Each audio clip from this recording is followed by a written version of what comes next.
El feminismo es para todo el mundo. Bell Hooks, audio 3. Capítulo 10. Raza y género. Nada cambió más el feminismo estadounidense que la exigencia de que las pensadoras feministas reconocieran la realidad de la raza y la existencia del racismo. Todas las mujeres blancas de este país saben que su estatus es muy distinto al de las mujeres negras y de color, y lo saben desde muy pequeñas, porque tanto en la televisión como en las revistas solo ven imágenes como la suya. Saben que el único motivo por el que las personas de color están ausentes y son invisibles es porque no son blancas. Todas las mujeres blancas de este país saben que su raza es una categoría privilegiada. Y por mucho que decidan reprimir o desmentir este hecho, no significa que lo desconozcan. Simplemente lo están negando. Ningún grupo de mujeres blancas ha entendido mejor la diferencia de su estatus respecto de las mujeres negras que aquellas mujeres blancas con conciencia política que participaron activamente en la defensa de los derechos civiles. Así lo atestiguan sus diarios y memorias, escritas en este periodo de la historia estadounidense. Aunque muchas de ellas pasaron de defender los derechos civiles a defender la liberación de las mujeres, lideraron un movimiento feminista que suprimió y negó la diferencia que vieron y escucharon de primera mano durante la lucha por los derechos civiles. Su participación en el movimiento antirracista no hizo que se despojaran de la supremacía blanca ni de la sensación de ser superiores a las mujeres negras. Creían estar más informadas, tener mejor formación y ser más adecuadas para liderar cualquier movimiento. En muchos sentidos, siguieron los pasos de sus predecesoras abolicionistas que reclamaron que todo el mundo, mujeres blancas y personas negras, tuvieran derecho a voto, pero que, al ver que los hombres negros podían conseguir este derecho mientras que ellas no, por cuestiones de género, prefirieron aliarse con los hombres y unirse bajo la rúbrica de la supremacía blanca. Las mujeres blancas de esa época presenciaron la reclamación de más derechos para las personas negras y aprovecharon ese momento para exigir más derechos para ellas.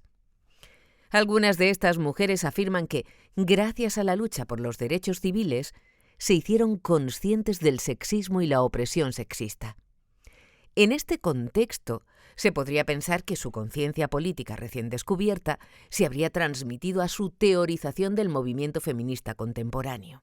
Sin embargo, muchas entraron en el movimiento eliminando y negando la diferencia, sin tener en cuenta raza y género a la vez. Borraron la raza del mapa. Al poner el género en primer plano, las mujeres blancas podían ser el centro de atención y reclamar el movimiento como suyo, a pesar de apelar a todas las mujeres para que se unieran. La visión utópica de sororidad propuesta por un movimiento feminista que en sus inicios no se tomó en serio la diferencia de razas o la lucha antirracista, no logró llamar la atención de la mayoría de las mujeres negras y de color. Sin embargo, las mujeres negras activas en el movimiento desde sus inicios, por lo general permanecieron vinculadas. Cuando el movimiento feminista comenzó a dar sus pasos, la integración racial era un fenómeno extraño. Por primera vez en sus vidas, muchas mujeres negras empezaban a relacionarse con mujeres blancas como compañeras. No debemos sorprendernos de que las mujeres negras que eligieron el feminismo tuvieran dudas sobre introducir su conciencia de raza. Debía de resultarles increíble que las mujeres blancas apelasen a la sororidad cuando su experiencia había consistido básicamente en ser objeto de su explotación y opresión. La generación más joven de mujeres negras y de color de finales de los años 70 y principios de los 80 cuestionamos el racismo de las mujeres blancas. A diferencia de nuestras aliadas negras de más edad, nos habíamos formado principalmente en ambientes de población blanca, y la mayoría jamás habíamos estado en una posición subordinada respecto de una mujer blanca. Casi ninguna habíamos formado parte de la población activa. Nunca habíamos estado en nuestro lugar. Estábamos en mejores condiciones de criticar el racismo y la supremacía blanca dentro del movimiento de las mujeres. Sin embargo, Las mujeres blancas que trataron de organizar el movimiento en torno a la idea de la opresión compartida y que proponían que las mujeres formábamos una clase o casta sexual, fueron las más reacias a admitir las diferencias entre mujeres, unas diferencias que ensombrecían las experiencias comunes que compartíamos todas. Y la raza era la diferencia más evidente. En los años 70 escribí el primer borrador de Ain't a Woman, Black Woman and Feminist. Tenía 19 años, no conocía lo que era trabajar a jornada completa y venía de un pequeño pueblo segregado por raza al sur de la Universidad de Stanford. Crecí enfrentándome al pensamiento patriarcal, pero fue en la universidad donde tomé parte en el feminismo. Era la única mujer negra en las aulas feministas, y en esa toma de conciencia di mis primeros pasos en la relación teórica entre raza y género. Empecé a reclamar que se reconociera que el sesgo racista afectaba al pensamiento feminista y comencé a exigir un cambio. En otros lugares, otras mujeres negras y de color estaban haciendo la misma crítica. En aquella época, las mujeres blancas que no estaban dispuestas a enfrentarse a la realidad del racismo y la diferencia racial nos acusaban de traidoras por introducir la cuestión racial. De una manera injusta, pensaban que estábamos desviando la atención del género. En realidad, lo que estábamos demandando era que se afrontase el estatus de las mujeres de una forma realista y que esa mirada realista sirviera de base para crear una verdadera política feminista. Nuestra intención no era ensombrecer la sororidad, sino poner en marcha políticas concretas de solidaridad que hicieran posible una verdadera sororidad. Sabíamos que no podría haber una sororidad real entre mujeres blancas y de color si las blancas no eran capaces de despojarse de su supremacía de raza, si el movimiento feminista no era antirracista. Las intervenciones críticas sobre la cuestión racial no destruyeron el movimiento de las mujeres, sino que lo fortalecieron. Al derrumbar la negación de la raza, las mujeres pudieron afrontar la realidad de las diferencias a todos los niveles. Al derrumbar la negación de la raza, las mujeres pudieron afrontar la realidad de las diferencias a todos los niveles. Por fin estábamos creando un movimiento que no ponía los intereses de clase de las mujeres privilegiadas, especialmente las blancas, por encima de los del resto de mujeres. Estábamos apostando por una sororidad en la que se pudiera hablar de todas nuestras realidades. No existe ningún otro movimiento contemporáneo por la justicia social con semejante intercambio dialéctico entre sus participantes como el surgido en torno a la raza entre las pensadoras feministas. Este intercambio supuso además la reformulación de la teoría y la práctica feministas. Las participantes del movimiento feminista afrontaron la crítica y los desafíos sin perder su compromiso más sincero con la justicia o la liberación, y este hecho demuestra la fortaleza y el poder del movimiento. Esto nos muestra que, a pesar de haber estado profundamente equivocadas, en muchas feministas fue más fuerte la voluntad de cambiar, la voluntad de crear un espacio que hiciera posible la lucha y la liberación, que la necesidad de aferrarse a creencias y suposiciones erróneas. Durante años fui testigo de las reticencias de las pensadoras feministas blancas para reconocer la importancia de la raza. Vi cómo se negaban a deshacerse de su supremacía blanca, cómo se negaban a reconocer que el movimiento feminista antirracista era la única base política que haría posible una verdadera sororidad. También fui testigo del cambio de conciencia que supuso para muchas otras liberarse de la negación y del pensamiento de supremacía blanca.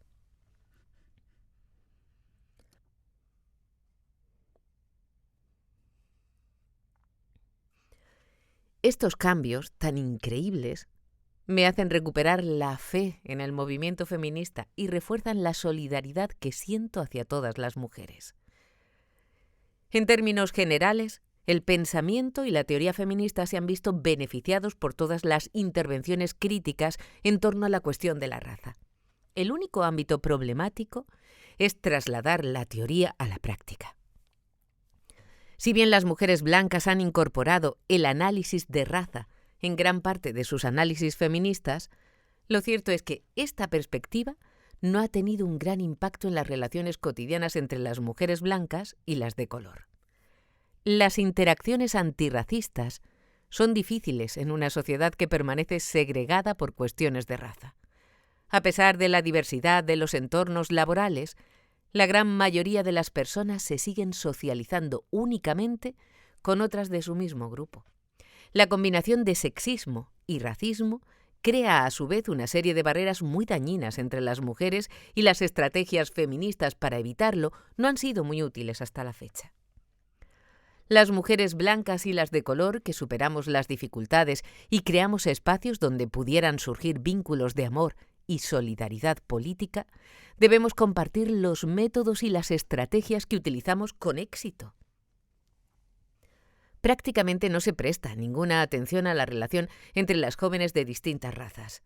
Por su parte, la sesgada idea supuestamente feminista, que dice que las chicas blancas son más vulnerables al condicionamiento sexista que las negras, simplemente perpetúa la suposición supremacista blanca de que los males y las preocupaciones de las mujeres blancas necesitan y merecen más atención que los del resto. El comportamiento de las mujeres negras puede diferir de sus homólogas blancas, pero no solo están interiorizando el condicionamiento sexista, sino que tienen más probabilidades de ser víctimas del sexismo de formas irreparables. El movimiento feminista, en especial el trabajo de las activistas visionarias negras, allanó el camino para reformular la raza y el racismo y tuvo un impacto positivo en el conjunto de nuestra sociedad.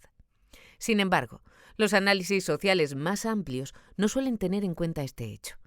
Como teórica feminista escribí largo y tendido sobre la cuestión de la raza y el racismo dentro del movimiento feminista, y sé que todavía hay mucho que cambiar y enfrentar. Pero es igualmente importante alegrarnos de los grandes cambios que se han producido. La alegría de reconocer y compartir nuestros triunfos y nuestra capacidad de identificarlos como modelos a seguir pueden ser los cimientos para construir un movimiento feminista antirracista de base. Acabar con la violencia. Sin duda, una de las intervenciones más positivas del movimiento feminista contemporáneo ha sido y sigue siendo el esfuerzo por crear y mantener una mayor conciencia sobre la violencia doméstica, así como sobre los cambios que deben producirse en nuestro pensamiento y nuestra acción si queremos ver su fin. Hoy en día se habla del problema de la violencia doméstica en tantos círculos, desde los medios de comunicación de masas hasta la educación formal, que normalmente se olvida que fue el movimiento feminista contemporáneo la fuerza que destapó y expuso de manera radical la realidad vigente de este problema. Al principio, el enfoque feminista sobre la violencia doméstica solo hablaba de la violencia de los hombres contra las mujeres, pero a medida que la discusión se fue ampliando, se vio que la violencia también estaba presente en las relaciones entre personas del mismo sexo. Las mujeres en relaciones con otras mujeres pueden ser víctimas de abuso, y que las niñas y los niños eran también víctimas de la violencia patriarcal adulta. La violencia patriarcal en el hogar se basa en la creencia de que es admisible que un individuo con más poder controle a los demás mediante distintas formas de fuerza coercitiva. Esta definición ampliada de violencia doméstica incluye la violencia de los hombres hacia las mujeres, la violencia entre personas del mismo sexo y la violencia de las personas adultas contra niñas y niños. El término violencia patriarcal es útil porque, al contrario de la expresión más aceptada de violencia doméstica, recuerda continuamente a quien la oye que la violencia en el hogar está ligada al sexismo y al pensamiento sexista, a la dominación masculina. Durante demasiado tiempo el término violencia doméstica ha sido utilizado como un término suave, que sugiere que aparece en un contexto íntimo, que es privado y, de alguna manera, menos peligroso, menos brutal que la violencia que se produce fuera del hogar. Esto no es cierto, ya que hay más mujeres maltratadas y asesinadas dentro del hogar que fuera. La mayoría de la gente también tiende a ver la violencia doméstica entre adultos como algo distinto y separado de la violencia contra la infancia, cuando en realidad no lo es. A menudo, niños y niñas sufren abusos al tratar de proteger a su madre cuando está siendo atacada por su marido o pareja masculina, o sufren daños emocionales por presenciar violencia y abusos. Del mismo modo que la mayoría de la ciudadanía de este país cree que debería recibir el mismo salario por el mismo trabajo, que se debería recibir el mismo salario por el mismo trabajo, la mayor parte de la gente cree que los hombres no deberían pegar a las mujeres ni a los niños y niñas. Sin embargo, cuando se les dice que la violencia doméstica es el resultado directo del sexismo y que no terminará hasta que el sexismo se extinga, son incapaces de hacer este salto lógico porque requiere enfrentar y modificar formas esenciales de pensar sobre el género. Cabe destacar que soy una de las pocas teóricas feministas que creen que es crucial para el movimiento feminista tener como objetivo primordial acabar con todas las formas de violencia. El enfoque feminista sobre la violencia patriarcal contra las mujeres debería seguir siendo la preocupación fundamental. No obstante, hacer hincapié en la violencia de los hombres contra las mujeres de tal forma que quedan minusvaloradas las demás formas de violencia patriarcal no es útil al movimiento feminista. Oculta la realidad de que buena parte de la violencia patriarcal se ejerce contra la infancia por parte de adultos sexistas. En un necesario esfuerzo por llamar la atención sobre la violencia de los hombres contra las mujeres, las pensadoras feministas reformistas con frecuencia retratan a las mujeres única y exclusivamente como víctimas. El hecho de que también algunas mujeres ejerzan violencia sobre los niños y niñas no se resalta igual, ni se percibe como otra expresión de la violencia patriarcal. Ahora sabemos que la infancia sufre violencia, no solo cuando son objeto directo de la violencia patriarcal, sino también cuando se ven forzados a ser testigos de actos violentos. Si las pensadoras feministas hubieran expresado su indignación ante la violencia patriarcal ejercida por mujeres y la hubiesen situado al mismo nivel que la violencia de los hombres contra las mujeres, habría sido y sería más difícil que la gente restara atención a la violencia patriarcal por percibirla como un asunto antihombres. Lo voy a repetir por si acaso, ¿vale? Porque esto es importante, porque es uno de los argumentos, siempre, no, que las mujeres también. Vamos a verlo. Si las pensadoras feministas hubieran expresado su indignación ante la violencia patriarcal ejercida por mujeres y la hubiesen situado al mismo nivel que la violencia de los hombres contra las mujeres, habría sido y sería más difícil que la gente restara atención a la violencia patriarcal por percibirla como un asunto antihombres. Si bien numerosas encuestas señalan que las mujeres están más predispuestas a usar la no violencia, existen testimonios de personas adultas víctimas de violencia patriarcal por parte de mujeres. Al no poseer la infancia una voz colectiva organizada, es difícil saber la frecuencia de estos casos. Si no fuera por la atención médica que requieren los niños y niñas que han sufrido violencia ejercida por mujeres y hombres, puede que no hubiera pruebas que documentaran la violencia de las mujeres. La primera vez que planteé estas preocupaciones fue en el capítulo Feminist Movement to End Violence, un movimiento feminista para acabar con la violencia, en Feminist Theory from Margin to Center. La lucha feminista contra la violencia contra las mujeres es indispensable que se entienda como parte de un movimiento más amplio que busca acabar con la violencia. Hasta ahora el movimiento feminista se ha centrado principalmente en la violencia de los hombres y, como consecuencia, da credibilidad a los estereotipos sexistas que sugieren que los hombres son violentos y las mujeres no, que los hombres son los abusadores y las mujeres las víctimas. Este tipo de pensamiento nos permite ignorar hasta qué punto en esta sociedad las mujeres, junto con los hombres, aceptan y perpetúan la idea de que es admisible que un partido o un grupo dominante mantenga el poder sobre los sujetos dominados mediante el uso de la fuerza coercitiva.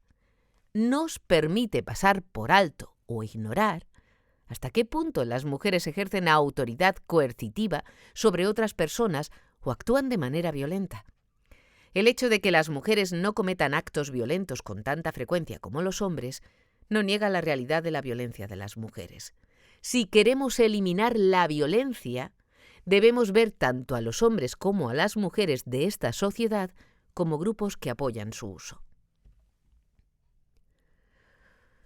Una madre que nunca ejerza violencia de forma directa, pero que enseñe a sus hijas e hijos, especialmente a los varones, que la violencia es una forma aceptable de ejercer control social, sigue siendo cómplice de la violencia patriarcal.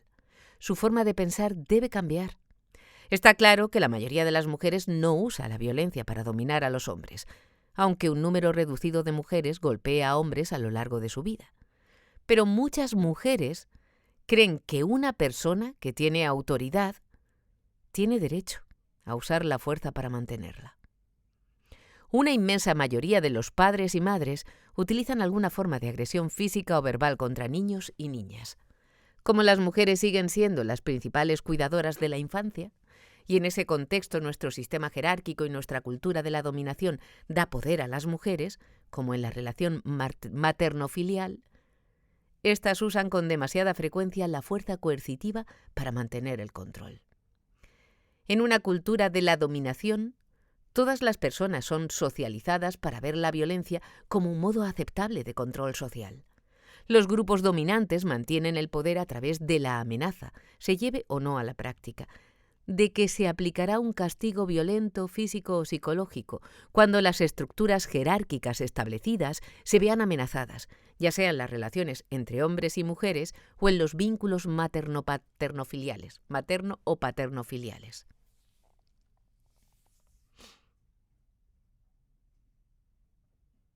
Los grupos dominantes mantienen el poder a través de la amenaza, se lleve o no a la práctica, de que se aplicará un castigo violento, físico o psicológico, cuando las estructuras jerárquicas establecidas se vean amenazadas, ya sea en las relaciones entre hombres y mujeres o en los vínculos materno o paternofiliales. La violencia de los hombres contra las mujeres ha recibido mucha atención en los medios de comunicación de masas, puesta de relieve por procesos judiciales reales, como el juicio contra O.J. Simpson. Pero su visibilización no ha llevado al público estadounidense a cuestionar las causas subyacentes de esta violencia, a enfrentar el patriarcado. El pensamiento sexista sigue respaldando la dominación masculina y una de sus consecuencias, la violencia. Como multitud de hombres desempleados y de la clase trabajadora no se sienten con poder en sus empleos dentro del patriarcado supremacista blanco, son alentados a sentir que el único lugar donde tendrán toda la autoridad y respeto es en el hogar. Los hombres son aculturados por otros hombres de las clases dominantes para aceptar una posición subordinada en el mundo público del trabajo y para creer que el mundo privado del hogar y de las relaciones íntimas les devolverá la sensación de poder que identifican con la masculinidad. A medida que más hombres han engrosado las listas del desempleo o reciben bajos salarios y más mujeres han entrado en el mundo laboral, algunos hombres sienten que el uso de la violencia es su única manera de establecer y mantener el poder y el dominio dentro de la jerarquía sexista de los roles de género. Hasta que no desaprendan el pensamiento sexista, que les dice que tienen derecho a mandar sobre las mujeres por cualquier medio, la violencia de hombres contra las mujeres continuará siendo la norma. En las primeras etapas del pensamiento feminista, las activistas se equivocaron al no equiparar la violencia de los hombres contra las mujeres con el militarismo imperialista. No se solía hacer esta comparación porque, en muchos casos, quienes estaban en contra de la violencia de los hombres a menudo aceptaban e incluso apoyaban el militarismo. Mientras el pensamiento sexista siga socializando a los niños varones para ser asesinos, ya sea en luchas imaginarias entre buenos y malos, ya sea como soldados del imperialismo para dominar al resto de naciones, continuará la violencia patriarcal contra las mujeres y la infancia. En los últimos años, jóvenes de distintas clases sociales han cometido horribles actos de violencia, y aunque han sido condenados de forma unánime, tampoco se ha intentado poner en relación esa violencia con el pensamiento sexista. Concluí el capítulo sobre violencia del libro Feminist Theory, From Margin to Center, haciendo hincapié en que los hombres no son las únicas personas que aceptan, consienten y perpetúan la violencia, que crean una cultura de violencia. Insté a las mujeres a asumir su responsabilidad por el papel que desempeñan en la justificación de la violencia. Al llamar la atención únicamente sobre la violencia de los hombres contra las mujeres, o al convertir el militarismo en otra expresión de la violencia de los hombres, no conseguimos abordar correctamente el problema de la violencia y se hace difícil desarrollar estrategias y soluciones viables de resistencia. En ningún caso hay que minimizar la gravedad del problema de la violencia de los hombres contra las mujeres o de la violencia de los hombres contra las naciones o el planeta, pero también debemos reconocer que hombres y mujeres, conjuntamente, han hecho de Estados Unidos una cultura de la violencia y debemos trabajar codo con codo para transformar esa cultura. Mujeres y hombres deben oponerse al uso de la violencia como forma de control social en todas sus manifestaciones: la guerra, la violencia de los hombres contra las mujeres, la violencia de las personas adultas contra la infancia, la violencia adolescente, la violencia racial, etc. Los esfuerzos feministas para terminar con la violencia de los hombres contra las mujeres deben ampliarse a un movimiento que busque acabar con todas las formas de violencia. Y es especialmente importante que las madres y los padres aprendan a criar de formas no violentas, porque nuestras niñas y nuestros niños no se alejarán de la violencia si es la única manera que conocen de gestionar situaciones difíciles. En nuestro país, miles de personas están preocupadas por la violencia, pero rehúsan relacionarla con el pensamiento patriarcal o la dominación masculina. El pensamiento feminista ofrece una solución y depende de nosotras ofrecer esa solución a todo el mundo. 12. Masculinidad feminista. Cuando el movimiento feminista contemporáneo empezó a andar, había una feroz facción antihombres. Muchas mujeres heterosexuales llegaron al movimiento desde relaciones en las que los hombres eran crueles, desagradables, violentos e infieles. Algunos de ellos eran pensadores radicales que participaban en movimientos por la justicia social y hablaban en nombre de los trabajadores y los pobres o sobre justicia racial. Pero en lo que se refería a la cuestión del género, eran tan sexistas como los conservadores. Algunas mujeres llegaron rabiosas por esas relaciones y utilizaron esa rabia como catalizador para la liberación de las mujeres. A medida que el movimiento fue avanzando y el pensamiento feminista fue evolucionando, algunas activistas feministas visionarias entendieron que los hombres no eran el problema, que el problema estaba en el patriarcado, el sexismo y la dominación masculina. Era difícil enfrentarse a la realidad de que el problema no radicaba solo en los hombres. Hacerlo requería una teorización más compleja. Requería admitir el papel que desempeñan las mujeres en el mantenimiento y la perpetuación del sexismo. A medida que más mujeres se alejaban de las relaciones destructivas con hombres,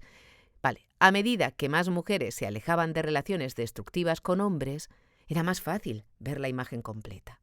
Se hizo evidente que incluso si algunos hombres se desprendían de los privilegios del sistema patriarcal, el sexismo y la dominación masculina permanecían intactos y las mujeres seguirían estando explotadas u oprimidas. Los medios de comunicación de masas conservadores representaban constantemente a las feministas como mujeres que odiaban a los hombres. Y cuando había una facción o sentimiento antihombres en el movimiento, lo resaltaban como una manera de desacreditar al feminismo. como parte del retrato de las feministas como mujeres que odiaban a los hombres, también decían que todas las feministas eran lesbianas. Al apelar a la homofobia, los medios de comunicación intensificaron el sentimiento antifeminista entre los hombres. Antes de que el movimiento feminista contemporáneo cumpliera 10 años, las pensadoras feministas empezaron a hablar de cómo perjudicaba a los hombres el patriarcado.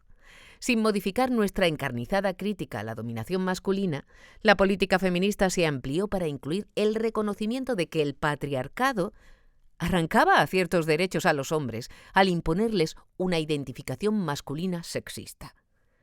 Los hombres antifeministas siempre han tenido una potente voz pública.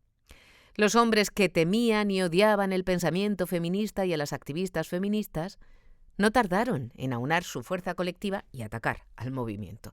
Pero desde los inicios del movimiento, también hubo un pequeño grupo de hombres que reconoció que el movimiento feminista era un movimiento por la justicia social, tan válido como todos los demás movimientos radicales de la historia de nuestro país que habían apoyado los hombres. Estos hombres se convirtieron en camaradas de nuestra lucha y en nuestros aliados. Con frecuencia, algunas mujeres heterosexuales activas en el movimiento tenían relaciones íntimas con hombres que estaban luchando por asumir el feminismo. Si estos hombres no afrontaban el reto de convertirse al pensamiento feminista, corrían el riesgo de que acabara su relación. A las facciones antihombres dentro del movimiento feminista les molestaba la presencia de hombres antisexistas, porque contrarrestaba la idea de que todos los hombres son opresores y de que todos los hombres odian a las mujeres. Polarizar a hombres y mujeres y encasillarnos en categorías claras de opresor-oprimida promovía los intereses de las mujeres feministas que buscaban una mayor movilidad de clase y de acceso a formas de poder patriarcal. Retrataban a todos los hombres como el enemigo, para representar a todas las mujeres como víctimas. Poner el foco en los hombres desviaba la atención sobre los privilegios de clase que algunas activistas feministas, así como de su deseo de aumentar su poder de clase. Estas activistas, que invitaban a todas las mujeres a rechazar a los hombres, se negaban a fijarse tanto en los vínculos afectivos que las mujeres compartían con los hombres como en los lazos económicos y emocionales, independientemente de que fueran positivos o negativos, que ataban a las mujeres a los hombres sexistas. Las feministas que pedían que se reconociera a los hombres como camaradas en la lucha nunca recibían la atención de los medios de comunicación de masas. Nuestro trabajo teórico, que criticaba la demonización de los hombres como el enemigo, no cambió la perspectiva de las mujeres que eran antihombres, y las representaciones negativas de la masculinidad dieron pie al desarrollo de un movimiento de hombres que eran antimujeres y que reflejaba de muchas maneras los aspectos más negativos del movimiento de mujeres. Al escribir sobre el movimiento de liberación de los hombres, llamé la atención sobre el oportunismo en el que se apoyaba. Estos hombres se identificaban a sí mismos como víctimas del sexismo y trabajaban para liberar a los hombres. Identificaban los rígidos roles sexuales como el origen principal de su victimización, y aunque querían cambiar la noción de masculinidad, no estaban especialmente preocupados por la explotación sexista y la opresión de las mujeres. Aunque las facciones antihombres nunca fueron numerosas dentro del movimiento feminista, ha sido difícil cambiar la imagen de las feministas como mujeres que odian a los hombres en el imaginario colectivo. Por supuesto, caracterizar al feminismo como un movimiento que odia a los hombres permitía a los hombres desviar la atención de su responsabilidad en el mantenimiento de la dominación masculina. Si la teoría feminista hubiese ofrecido visiones más liberadoras de la masculinidad, si la teoría feminista hubiese ofrecido visiones más liberadoras de la masculinidad, nadie habría podido rechazar al movimiento por considerarlo antihombres. La teoría feminista no solo no abordaba de manera efectiva la cuestión de qué pueden hacer los hombres para ser antisexistas, sino que tampoco explicaba en qué consistiría una masculinidad alternativa. y ello alejó de forma preocupante a muchos hombres y mujeres. Con frecuencia, la única alternativa a la masculinidad patriarcal presentada por el movimiento feminista o por el movimiento de hombres eran hombres que se volvían más femeninos. La idea de lo femenino que se evocaba procedía del pensamiento sexista y no representaba una alternativa al mismo. Lo que era y sigue siendo necesario es una visión de la masculinidad en la que la autoestima y el amor a uno mismo, como ser único, formen la base de la identidad. Las culturas de la dominación atacan la autoestima y la sustituyen por una idea de que obtenemos nuestro sentido de ser a partir del dominio de otros y otras. Esto lo voy a repetir. Las culturas de la dominación atacan la autoestima y la sustituyen por una idea de que obtenemos nuestro sentido de ser a partir del dominio de otros y otras. La masculinidad patriarcal enseña a los hombres que su conciencia de sí mismos y su identidad, su razón de ser, reside en su capacidad para dominar a otros y otras. Para cambiar esto, los hombres deben criticar y desafiar la dominación masculina sobre el planeta, sobre hombres con menos poder, sobre mujeres, niñas y niños. Y también deben tener una visión clara de qué podría ser una masculinidad feminista. Cómo transformarse en algo que no puedes imaginar. Cómo transformarse en algo que no se puede imaginar. Las pensadoras y los pensadores feministas todavía tienen que desbrozar esa imagen. Como sucede a menudo en los movimientos revolucionarios por la justicia social, se nos da mejor nombrar el problema que visualizar la solución. Sabemos que la masculinidad patriarcal anima a los hombres a ser patológicamente narcisistas, infantiles y psicológicamente dependientes de los privilegios que reciben, por muy relativos que sean, por el simple hecho de haber nacido hombres. Muchos hombres sienten que sus vidas se ven amenazadas si se les priva de esos privilegios, al no haber estructurado otra identidad central significativa. Este es el motivo por el que el movimiento de hombres intentó enseñar a los hombres cómo volver a conectar con sus sentimientos, recuperar al niño interior perdido y alimentar su alma, su crecimiento espiritual. No hay mucha literatura feminista dirigida a los chicos que les haga saber cómo pueden construir una identidad que no esté arraigada en el sexismo. Los hombres antisexistas no han trabajado propuestas educativas de cara al desarrollo de una conciencia crítica centradas en la infancia masculina o en los chicos adolescentes. Como consecuencia de esta laguna, ahora que se está prestando atención a nivel nacional a los debates sobre la educación de los niños varones, las perspectivas feministas rara vez o prácticamente nunca forman parte del debate. De manera trágica, estamos presenciando un resurgimiento de supuestos misóginos dañinos, como que las madres no pueden educar hijos varones sanos, o que los niños varones se benefician de las nociones patriarcales y militaristas de la masculinidad, ya que hacen hincapié en la disciplina y en la obediencia a la autoridad. Los niños necesitan una autoestima sana, necesitan amor, y una política feminista sabia y amorosa puede ser lo único capaz de salvar las vidas de los niños varones. El patriarcado no los curará. Si así fuera, ya estarían todos bien. La mayoría de los hombres de este país se sienten preocupados por la naturaleza de su identidad. A pesar de que se aferran al patriarcado, empiezan a intuir que es parte del problema. La falta de empleo, la insatisfacción ante el trabajo asalariado y el aumento del poder de clase de las mujeres han hecho difícil saber cuál es su sitio a los hombres no ricos y no dominantes. El patriarcado capitalista supremacista blanco no puede proporcionar todo lo que ha prometido.